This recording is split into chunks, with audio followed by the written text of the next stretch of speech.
It gives me great pleasure to introduce Dr. Simon Rudkin. Simon is a senior lecturer in data science and a member of the Cathie Marsh Institute here at the University of Manchester. And we first started talking about Simon doing some sessions for us when he presented his work at the Methods at Manchester Methods Fair. And his passion for understanding data, but specifically topological data analysis, was really clear.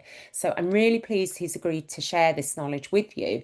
And as he will mention, this is a precursor to a fuller in-person workshop that we are organising with him in November. So we're very much hoping that we will get to see some of you in attendance there too. So I'm going to hand over to Simon. He'll probably be able to give a little bit more detail about his background as that becomes relevant, but really, really pleased that you could join us today, Simon. Thank you. Okay, thank you, Emma, for the introduction. And as Emma said, my passion is in understanding the messages that are available in data, and that's driven me ever since I did my own PhD at Manchester back in 2008. Topological data analysis is a tool that gives us a chance to really see what's going on in data. So when I first met the method, it seemed logical to then bring that across to the social sciences, and I do a lot of work also in finance.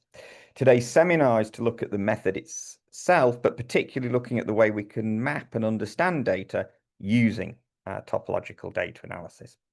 So critically here, the title says visualizing multivariate data, and that reflects the fact that many of our data sets these days are multivariate. We have a wealth of data that we can plot, yet our plotting techniques are often rooted in 1 or 2 dimensions, which are actually quite challenging to then get a picture of what's going on. So this seminar will talk about that, the method of visualizing multivariate data, and will indeed be a precursor to a workshop where we'll be able to dig further into what's going on in this method.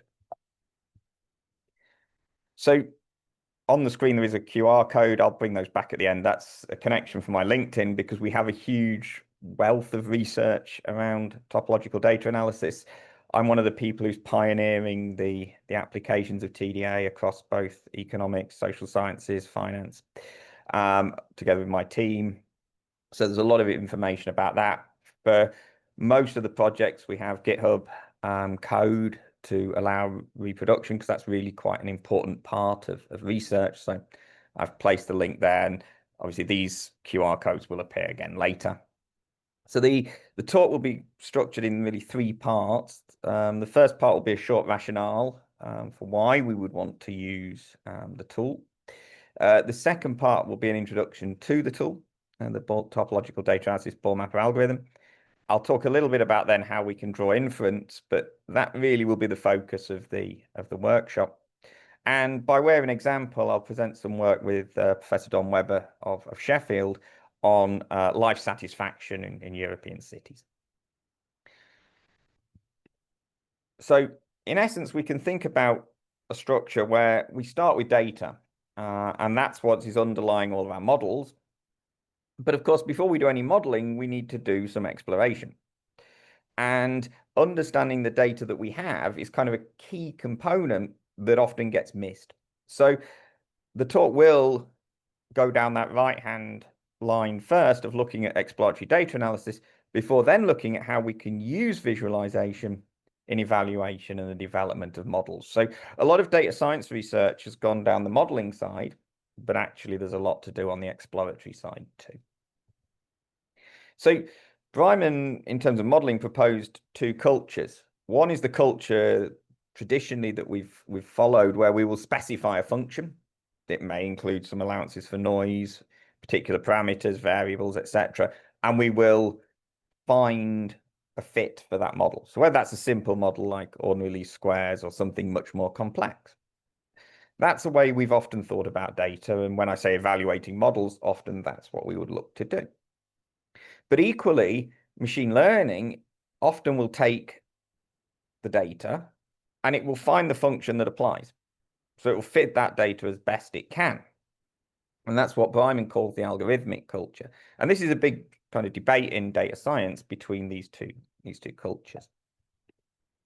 So from an economics perspective, as I'm an economist by training, it's been about 10 years since economics really started to think about machine learning and the opportunities that were there for it. Essentially, this was about moving from that function form into seeing structure and shape within data. Now, that's not formally said, but what these machine learning models are doing, they're looking for patterns and say, well, if we see this pattern, this is what's going to happen next. And these are some of the earlier works that kind of set out that argument within the social science. So models are great because they help us to make sense. Okay, and visualization then is an important part of that process because it helps us make sense of our data that we have. It helps us make sense of the models that we get, and then it's a critical component of driving our understanding of our scenario. So this idea that models help us make sense of the world around us is kind of core about why most of us, I think, are involved in statistical modeling. So in essence, we would start with some data, and throughout this talk, I'll just refer to data as X with variables xi, etc. And we'll observe some outcome as well, which we'll call yi, okay, just for notational purposes. And often what we're interested in is, if we're a policymaker or a practitioner, how can we influence yi, our desired outcome, through policy that affects the x's? That's the simple model. We can go wider with instrumental variables and things, but we'll keep things simple today. So if we have some data, and this is a simple scatter plot of the type we'd be familiar, and the idea that yi is a function of x, and there is some noise here, then the functional form we fit to this data will be a trade-off between the bias and the variance, because we can fit a straight line, and that will give us some sense that there's a positive relationship between x and y here. But equally, we may feel that that is not a good representation of the data. Hopefully, by looking at the data, we're seeing a sort of V shape here, and maybe that suggests a quadratic or a polynomial function like this. Now, again, we're going to get some residuals because the model is a smooth function and the data clearly isn't. We can go through machine learning and go all the way to the model where the fitted function goes through every single data point. But usually we wouldn't do that because, of course, that means we've got 100% accuracy on the sample data. But if we tried to fit another data point, we wouldn't get that. So most machine learning models will use a cross-validation process where they hold some of the data out and test how it's performing on the data that it didn't see. But we can have any combination of these functions. So being able to see what we are estimating is an important part of this process. But visualization then is important, but it's also important to remember that we as users of research methods actually are an important part of the process of making sense of what we've seen. So you'll have had opinions on the quality of those various fits that I showed on the last data. But of course, when we see how other models are behaving, we want to understand them as well. So this is an example of a decision tree that would be found in a typical random forest model. It's taken for the Mullerton and Spice paper that I showed earlier. And essentially all this does is predict house values. And it's a simple decision tree. So the first part of the tree, we say, okay, what type of house is this? 2, 3, and 7 are apartments, basically. So you find that, and then you look at the square footage or the number of rooms, etc. Some of these make sense. So bathrooms less than 1.5. Well, if you've got one bathroom versus having 2, so you will put a cut. So this type of visualization is fine. It helps us understand a little bit about what's going on. But it really doesn't show us the full picture, because in this data set for predicting houses, we know we've got the number of bathrooms, we know we've got the number of rooms, we know we've got some square footage. We will also have other variables as well, and you can think of many things that influence house prices. So we want to know is how does those house prices actually behave? The random forest is like segmenting the data according to these cut points, but how does it behave? And this is why we need a tool for visualization. Now, the problem that models have, particularly machine learning models, is they're very good at fitting the data. And if you do a good cross-validation process, you'll get an excellent performance out of sample, because it will know all of the patterns, all of the structures. But collective expertise is important, because sometimes those structures are the very things that policy is trying to change. So I always give this example of the A-level results from the COVID year, because essentially a big model was fit to all of the data to predict what grades students would have scored based on all of the information that was available. But of course, what it did was reinforce all of the structure, all of the inequalities that were present in the existing data were therefore present in the model that came out. Now, understanding that is important, but the collective expertise of saying, no, hang on, we're trying to avoid this, and we were putting in policies in 2020 that would have avoided that outcome necessarily appearing, meant that actually, it came into the public conscious that, yeah, maybe these models that fit well are not actually just the be-all and end-all of what we're trying to achieve. We may wish to dig deep and look at parts of the data, areas where policy was trying to target, and see if we could do something better in those areas. So collective expertise is important, and it's not always just a case of the best statistical fit is what we want. So we as humans still have a huge role to play in a world that's increasingly enabled by data science. It is a critical component of understanding. Now, the other example that I think we need to consider is something that we probably all taught in our elementary statistics classes, but one which very quickly gets forgotten. And that is the Anscombe's quartet. Now, hopefully people in the audience are familiar with the Anscombe's quartet. It's 4 data sets. They have an identical regression line. In fact, the standard deviation and means for the variables x and y are equal. And in fact, the R-squared of these regression lines are all equal. So these are the things that we normally think define relationships and help us understand the quality of our models. Now, this is taken from the paper that I'll be talking about later with Professor Weber. So I actually simulated with a lot more data points than in the original Anscombe's quartet. But essentially, this is the noisy data set. This is the one where essentially there is a straight line, but it's noisy. The second data set that Anscombe proposes is where the relationship is not linear. Same regression line, but in this case, it's not linear. The third case is when we start to have outliers. Now, here we can see that because we can see the points and they're all tightly arranged around a line, except for the few that go up with a very high value of y. Now, part of us may say, well, hang on, this is not good because these points are probably wrong. There's something about them. They don't fit the pattern. They may be missed, of course, then by models that are based on pattern. But we would go to the data and we say, well, hang on, are these really points that we should be including? Is there a measurement error? Is there something? If not, then we need to be able to understand that they're there. Likewise, if we find ourselves with some points that have a high value of x, this is the leverage point example, where in fact there's no real relationship amongst most of the data points here between x and y.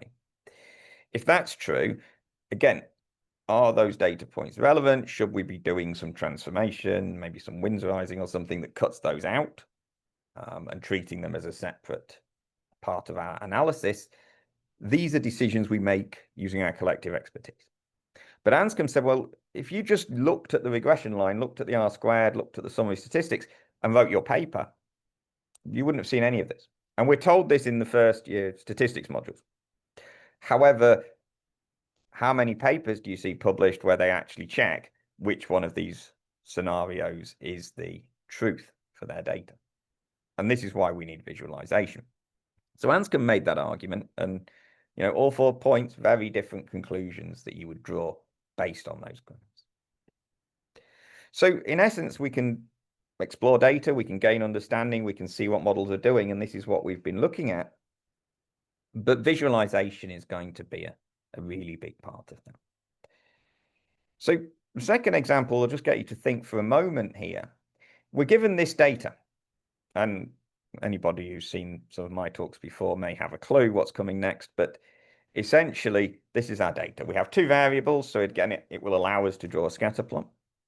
we have their means, we have their standard deviations, and we have the correlation between the two variables. So this is standard summary statistic stuff, first and second moments. What does the data look like? We start to form opinions in our head because we're trained on essentially normally distributed data quite often in the social science. So we think, okay, this must be some sort of Gaussian cloud. We'll proceed, it's fine. But how many of us, as we were thinking then, thought of either of these cases? Now, it's unlikely that your data is in fact a dinosaur, but it could be. And if you don't look, you don't know. You assume that X, X1 and X2 are that Gaussian cloud, that little nice cloud of points. But actually, there could be all sorts of relationships. And it's a nice paper by Matejko and Fitzmaurice, the Datasaurus, in which they present a large set of data sets that all have those properties, that all could be.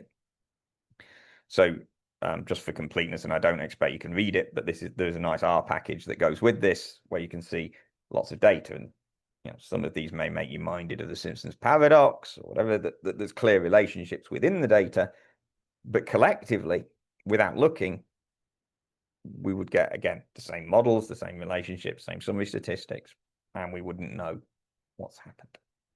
So this first part of the talk has really just been about setting out the need to visualize data. And the reason why I was pleased when I discovered topological data analysis as a tool that was going to allow me to see what was going on and then hopefully tell some of the stories that would inform the collective expertise. Okay, so visualization, it helps us make sense of the world. We need that collective expertise to then understand that, and then we use those visualizations to drive our understanding. As my examples have shown, it's obviously using the work from others, and it's fundamental statistics. We need this, because if we don't do this, we risk missing important information that was there in our data but wasn't coming through in the statistics. So we've got data, and we've seen scatter plots. We know they have two variables, a horizontal and a vertical, and we can draw those quite nicely. But when we want to understand more complex things such as the world around us, we are actually quite good at creating visualizations. So the most obvious one is Manchester, sorry, the map, and this is a map of Manchester taken from Google Maps, essentially just showing Greater Manchester. The shaded area is the local authority Manchester, obviously quite clearly cutting off Salford there, and that we understand, and we understand what that shape means. We can understand the relative area of it. We can see motorways. We understand a lot, actually, when we see this labeled thing. So as humans, we are very good at this.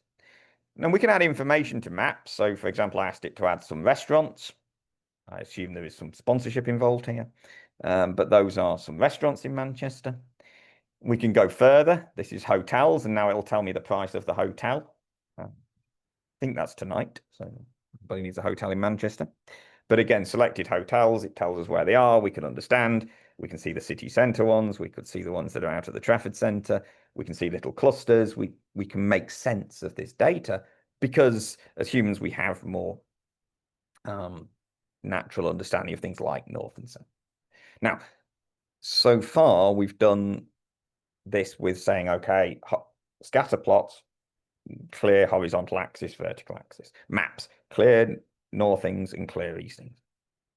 They need to be thrown away, that idea of being able to measure horizontal and vertical, because when we start to think about multivariate data, we can't do that in 2 dimensions. We only have 2 dimensions, we can't. So these meanings are going to go, but when we look at maps, we have them. And we can do other things, like there's a map of public transport in Greater Manchester. It's stylized, but we still have this notion of north and south, east and west. We can understand, and labels and things help us further. So mapping is something we're quite good at. Now at Manchester, we have a nice data visualization observatory, which allows us to take Manchester and put it as a 3D model. And you can go in and kind of work around, and you can see that some statistics have been placed upon that. It's actually crime statistics, but for the purpose. we can see that, and that helps us then make those links between the data visualizations and those graphs and the physical, the geographic visualization. Everything I will talk about today can be put back into a situation like the digital observatory, because for every data point, you have an underlying set of information. So if it's geographic data, you know where that data point is. For example, if it's a postcode in Manchester, like is being shown here. Okay, so that's the idea. So we're going to map data, but we need to think about, well, what is the data that we're mapping? So for this purpose, we're going to use topological data analysis, and it's a relatively new method. The seminal paper came out in 2009 from Professor Gunnar Carlson of Stanford and appears in the American Mathematical Society. And that just said the idea that if you think about a data point, just as you would on a scatter plot where it's got an X coordinate and a Y coordinate, in fact, it's got lots of coordinates because it's got values for all of these different continuous variables. And therefore, what you've essentially got is like a cloud of points. Instead of just a series of points on 2 dimensions, it's a cloud. And that cloud has a shape in exactly the same way that I showed you the Datasaurus has a shape of a dinosaur, or the Anscombe's quartet have shapes that talk about outliers and things. And that shape has meaning.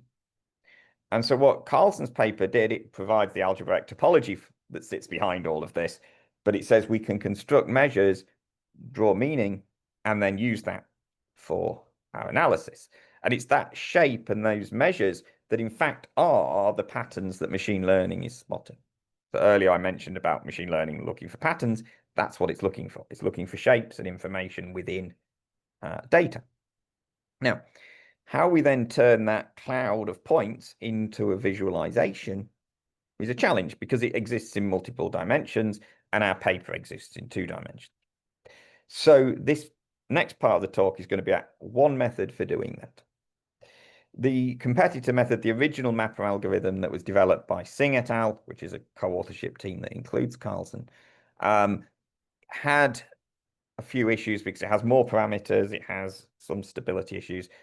Again, we have papers that outline exactly what those are, but essentially the more parameters you have, the more choice, and therefore the more instability you induce. And that also includes a function for mapping from multi-dimensions to 2 dimensions. So that also induces an instability. But there have been plenty of applications in the physical sciences, and it's actually very good in medical science for identifying groups of genes or things. And there's a lot of work on identifying associations with cancers, for example, because that cloud of points and the shape and where you are in it, each location is about an interaction, is useful for diagnosis. So my work is about bringing that to the social sciences and also developing new tools that deal with data in the way that we in the social sciences would understand that. Okay, so a point cloud is very simply just a set of data points plotted 1 axis per dimension, per variable. So a scatter plot is a 2-dimensional point cloud. And all we're doing is going more dimensions. Now, of course, we're having to imagine this. We're having to have to have it fixed in our minds, because whilst we understand scatter plots, when you take away the axes, of course, it's naturally a little bit of a leap of faith to imagine those points still. There's plenty of work on scatter plots, and if you've not read them, there's some nice work by Cleveland and McGill in 1984, which talks about the way you can really enhance scatter plots and learn more. But you're always constrained by the fact the paper is 2-dimensional. So the arguments for ball mapper, obviously, we've seen that visualizing is important in modeling. That was Anscombe, and to a lesser extent, the Mitejko and Fitzmaurice. We've seen, of course, that summary statistics are insignificant. And I've shown briefly why we map things like hotels and restaurants in Manchester, because that helps us make sense of where everything is and understand our space. But we can't see in multiple dimensions. So we have this choice. We either reduce the dimensions, and there are methods for doing that, including principles components analysis, but they lose information, because whenever you reduce anything, you necessarily lose information. So what we want to do is do this without losing information, and that's where the ball mapper algorithm kicks in. So the ball mapper algorithm was developed by my co-author Paul Blotko. The original paper appears on Archive in 2019. And all it does is it's going to cover this cloud of points with balls. Now, balls are nice because they have a fixed radius, and we can therefore define any points within a ball as being sufficiently similar, because the maximum possible difference you can have is to be on one edge and one at the other edge of the ball, and that's a maximum distance of 2 epsilon.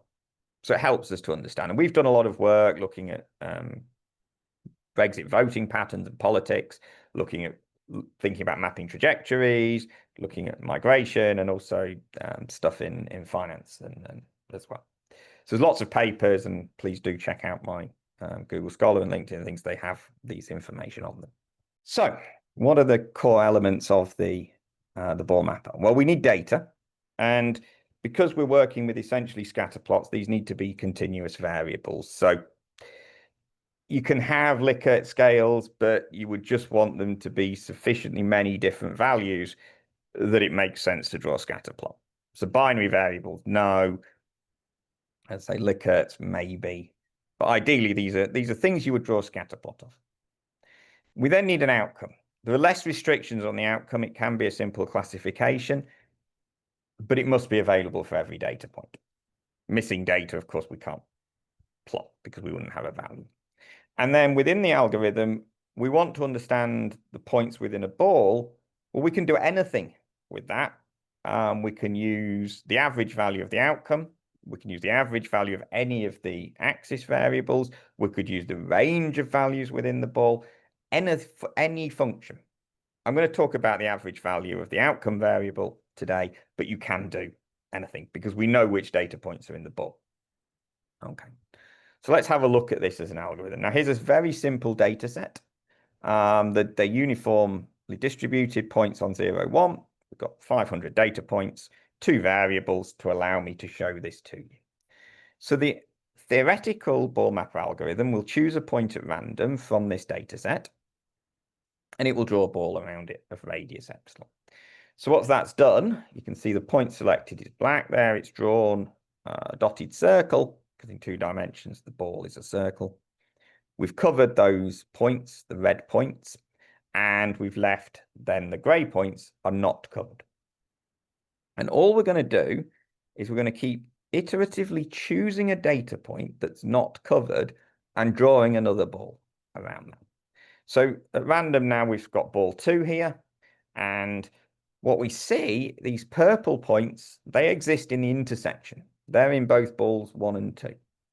Now, those points are actually going to be useful because it helps us understand the relationship between ball 1 and 2. We know that they must be near each other in this space because they have an overlap. So they can be no more than 2 epsilon apart.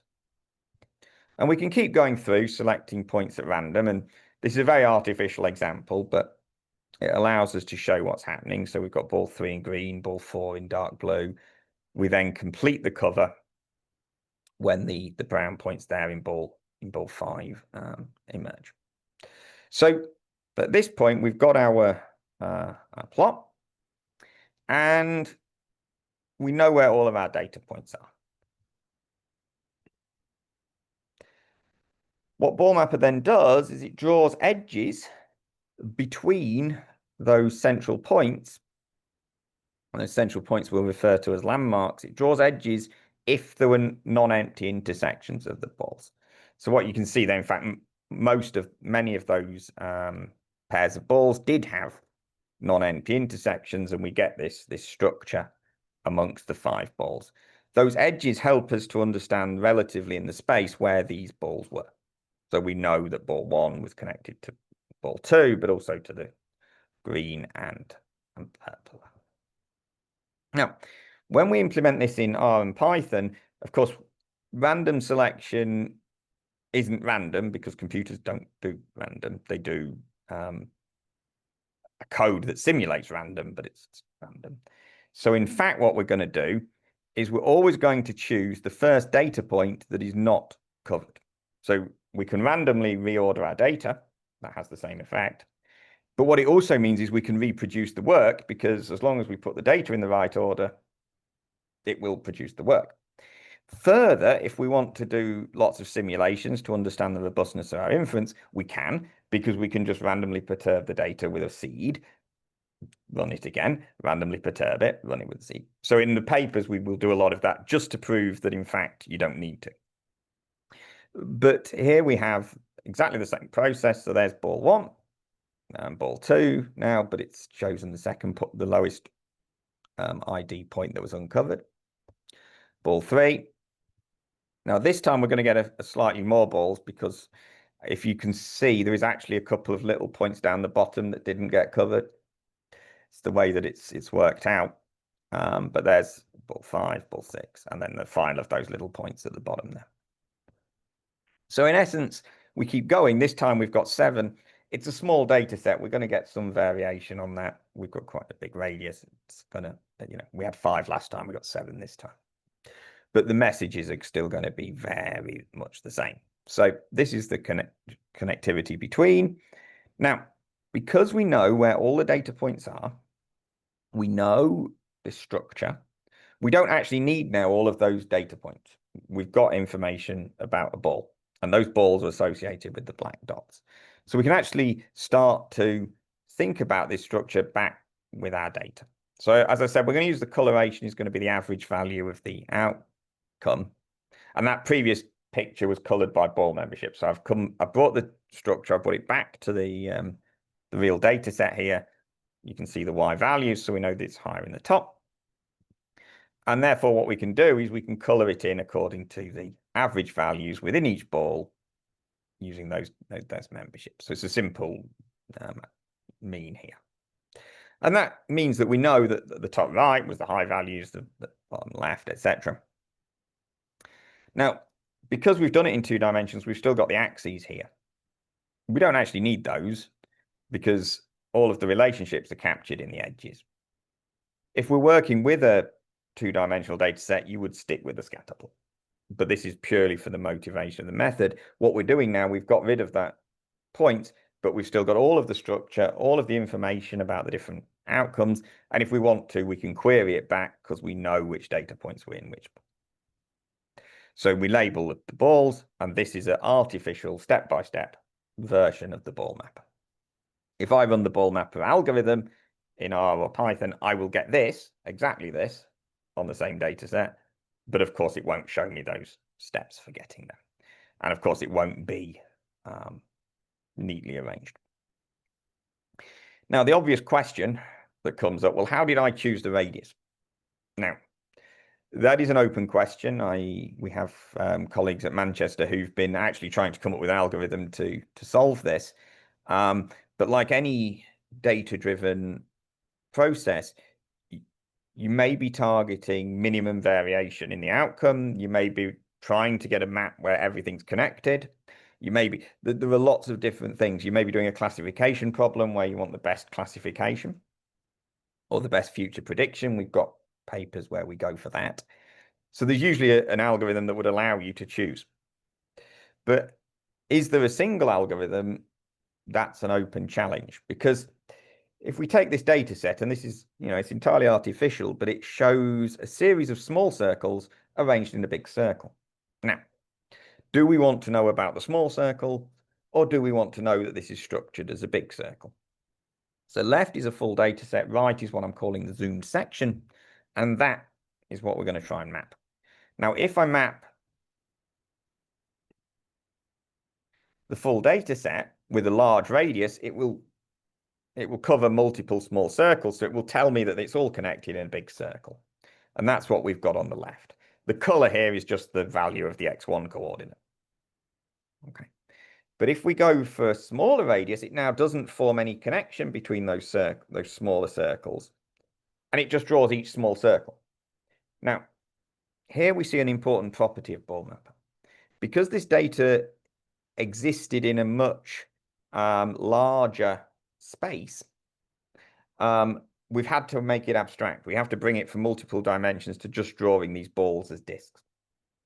So without a connection, without an edge, the computer can't preserve which points are next to each other. It knows the little circles here, but it doesn't know which one was next to which one because they're all disconnected. So in essence, it's colored in by the value of x1, but it's no longer organized nicely with, high x1 on the right, low x1 on the left. This is what I mean. These are abstract visualizations, but we can see the little circles captured as rings of disks here, and it's done its best to squeeze everything into the picture. So with a small radius, we can find the small circles. With a big radius, we find the big circles. The same would apply if we used the zoom section. A big radius now, it's not the full circle, it's only a part, so we just get the straight line of points. The bigger disks here denote the fact there are more members, more points in that. And if you remember, the edges were just parts of the circle, so they're smaller. Meanwhile, if we look at the small radius now, we can see those circles, those rings, in abstract shape, admittedly, but they are there. And then you can see the disconnected smaller groups, the red and the purple, because those are the ones which were just part circles on the zoom section. So what you want is important. If we were trying to understand the population of the UK, we could use a large radius and we could, say, center a ball on Birmingham, draw a 100-mile radius. Brilliant. We could very quickly cover the UK. We get some sense of regional variation. Maybe if we'd have chosen Leeds or something as the first center, we'd have got a different set of balls covering the UK. But basically, we'd have like large scale. But often our research questions want something smaller, and we're interested in local structures and say inequalities within Manchester. That big circle is not going to help us greatly. We need something smaller. So often, actually, the decision is driven by, are we looking for that small structure, or are we looking for that big structure? So optimal radius is a common question in these presentations, but there is a lot of discussion around it. So in essence, what do we need? We need some variables. We want to know some outcome of interest or multiple outcomes of interest to give us the color. And then we decide how we're actually going to generate the color. Is it purely, as we've sort of seen in the previous cases, averages of the outcome? Or is it, as we just did, the average value of, say, one of the variables, in that case, x1? So these are the core elements. And I'm now going to present with sort of 10 minutes, a example for some current work with Professor Don Webber of Sheffield. So our objective here is to look at the quality of life in selected European cities. It's a survey from before COVID, so it does, there will be changes in relationships here. But in essence, it also includes UK, Turkey, etc. The original paper there by Castelli et al. Appeared in European Urban and Regional Studies, and it just immediately we saw it, we thought, well, there must be some stories behind this data. They do an OLS model. They look at things like whether inclusiveness promotes happiness, etc. Interesting research questions, but both Don and I thought there must be some story behind this. So in the next 10 minutes, that's what we're going to look at. So these are the variables that are included in the dataset. Each individual respondent to the survey is asked on a Likert scale to say how satisfied are they with various factors. So the text is small in the slide, but it's public transport, health services, culture, green spaces, public spaces, cleanliness, the trust of others, feeling safe, affordability, and then a final overall satisfaction question. So what we've got here are the percentages of respondents in each city who say that they are highly satisfied with that particular variable. So as you can see, quite a lot of people are very satisfied. These numbers are high. These box plots are towards the top. There are some tails. You can see those on the box plots. And maybe unsurprisingly, the affordability one is much lower, generally speaking. But because these are all on the same scale, when we draw them, we don't need to do any other transformation of the data. Ball mapper, like so many of the machine learning methods that are trying to understand the structure of data, really relies on the distances between points. And that means that if things are on different scales, you do need to do some scaling, whether it's some normalization or standardization. These are all percentages. They're all roughly on the same scales. Even though affordability is lower, it's still got a similar range. So we didn't do any scaling. Okay, the summary statistics, just to prove they're on a similar scale, are there. But as I said, those do not give you the full information about the data. So we did a few scatter plots. The red dots are the cities where the Satisfaction was above 90%. The black dots are where it was below 90%. You can see some correlation structures within these variables, but they're different. And interestingly, you start to see that the affordability level and the satisfaction are not so correlated as we might expect. But these are only snapshots. So these relationships between, say, green spaces and cleanliness, health facilities and culture, they're all part of a bigger cloud. So whilst we can see them individually, it's very easy to hide structure in all of this. So rather than viewing them as breaking it down, and for those who are familiar with the Seaborn package, there's things like pair plots that allow you to do that. Instead of doing that, we want to get the whole picture. So here is the whole picture, and this is, for those who saw the promotion for this session, that's the picture that sits behind it. In essence, we can label the cities because we know where they are. We know what the data point was in the order. We know which, if point 1 was Rome, we know where Rome is in the data. So we can look and say, okay, point 1 was in ball 15 here. These numbers just help us to label and talk about the picture. So ball 15 was point 1 Rome. So I can label Rome on the picture. I've labeled cities here. Manchester is not in it, but I've labeled the other UKs. And we can see, people in Athens were obviously not so happy with their life. Napoli is a bit of an outlier, but it's because it's connected to ball 16, but nothing else. But people in Napoli seem to have a higher average life satisfaction than some of the others. In essence, we could talk a lot about why that might be, and as social scientists, that's what we do. We try and understand the stories, but we can see it. We can see what's there. Where the arrows, where those lines point at an edge, that means that it's in both balls on that edge. So, for example, Dublin is in balls 8 and 14. It was in that overlap. So I've labeled it on the edge. This is quite nice. So what's going on behind? Well, if we look at the satisfaction of public transport here, now this is just colored by the average satisfaction with public transport. That's roughly correlated with the overall satisfaction. And you can even see on that right group, ball 12, where Napoli was, they've got a higher satisfaction with public transport than ball 16. Makes sense. We can see a similar thing occurring in health services, but there's actually very little difference now between 12 and 16 there. We can see there's a bit more variation in cultural facilities, whilst most of those happy cities, the high satisfaction, correspond with those high culture satisfaction balls. Bit of variation down the bottom amongst balls 13, 3, 5, and 17 there. So there's a little bit more going on in cultural facilities that we might want to dig into. We can see similar things with green spaces, but here again, a little bit more alignment with the overall satisfaction. Public spaces and green spaces are actually quite correlated. Although for those who know Manchester, Piccadilly Gardens, for example, some slight difference in the public space versus green space discussion.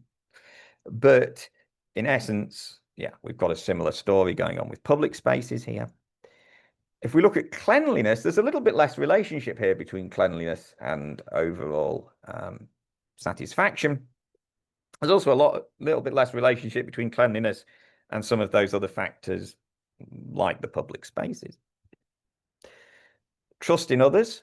Again, it's probably an important part of people's happiness. Well, again, we're seeing some high trust in others in ball 13, which is actually down towards the lower end of the satisfaction.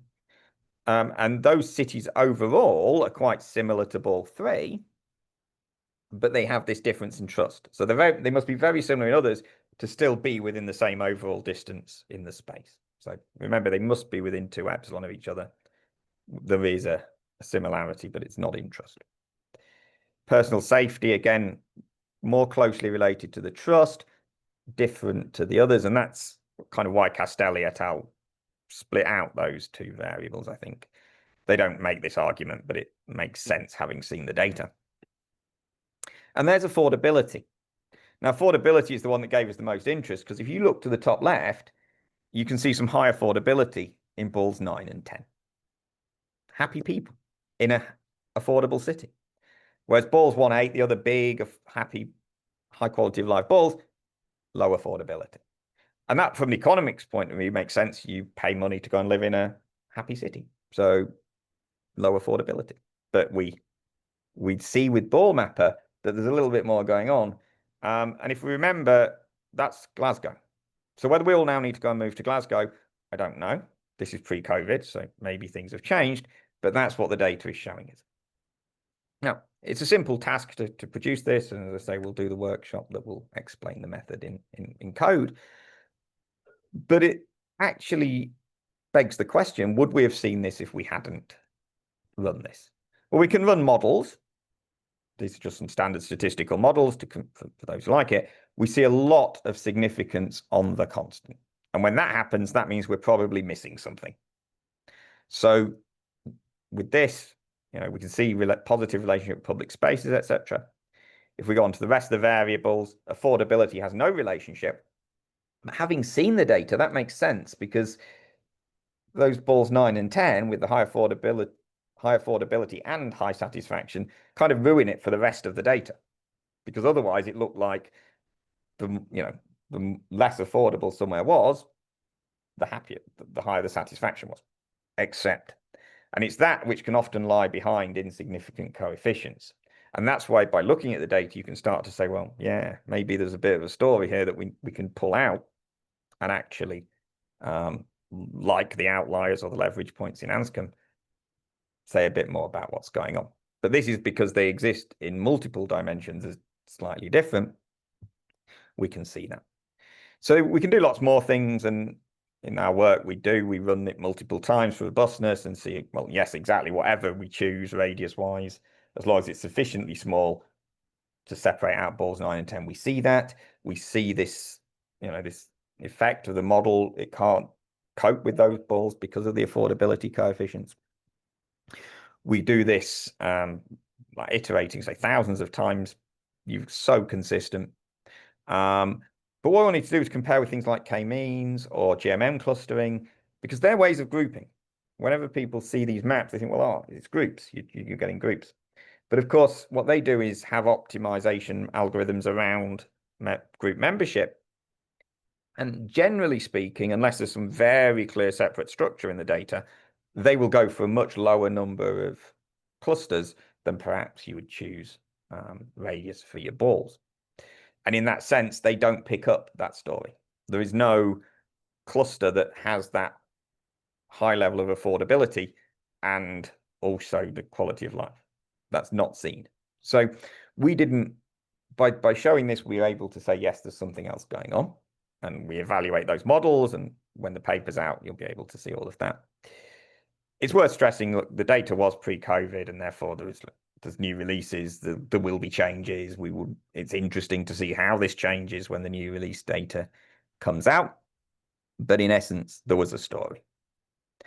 So the talk's been motivated by the idea we need to visualize. We're going advanced in modeling. But things like, as Anscombe said, if you look at your model fit, and you can do that through residual plots and things as well. If you do that, you can understand your model, understand what it's doing. But as humans, we struggle because although we're getting all this multivariate data, and that last example was 9 variables, we can't see it simultaneously. So we look to map the data. Ball mapper is a mapper, as was the Singh et al. Mapper as well. That helps us rationalize the space to talk about it. We lose that horizontal and vertical because essentially this is an abstract representation of 9-dimensional space in the example. But we are able to see through those connections and understand what's going on. So this is where we are, and this is where research needs to continue in terms of using this. And as I said, in papers, we go into much more detail about how you might evaluate.